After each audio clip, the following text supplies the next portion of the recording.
Hello everyone, my name is Nagirinya Aidan. I work with Kalungu District Local Government in Uganda. I coordinate maternal child health services. My leadership project focuses on the integration of cervical cancer screening in routine primary health care services such as OPD, family planning, and postnatal care.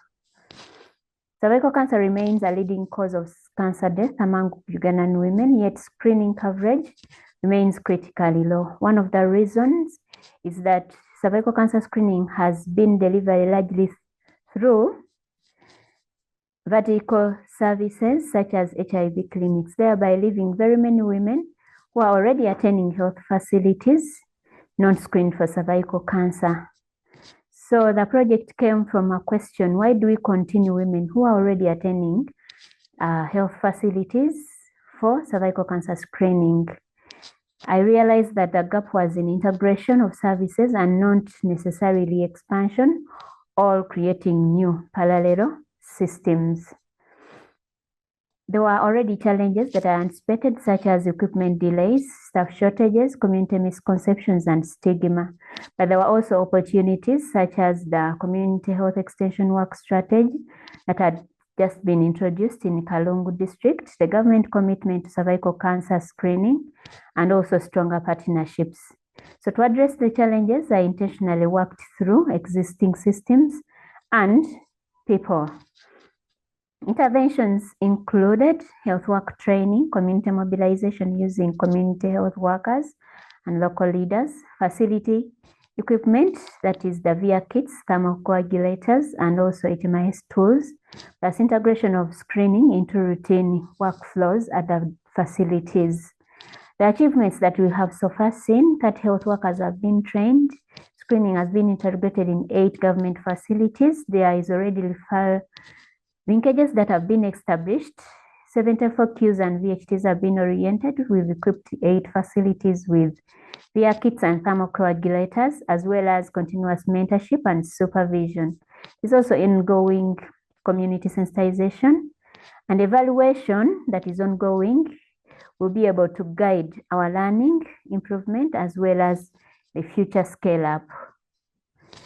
Early outcomes include improved availability and accessibility to screening services and a growing demand due to VHT-led awareness, plus strengthened data and referral systems, as well as increased early detection among the eligible women. This project has not only improved service delivery, but has enabled me to grow as a leader.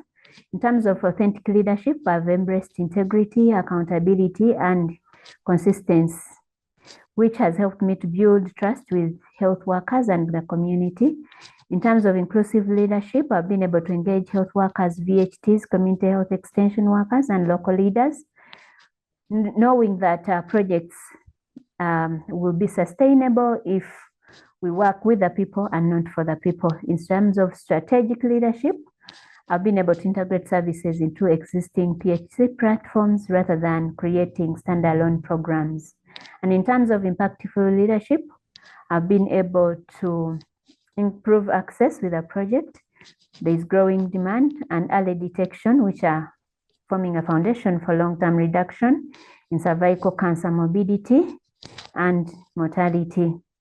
I've learned that leadership is not a solo journey. I surround myself with the right people who challenge and support and who are grounded in my leadership. I also know that sustainability starts with me being able to lead myself.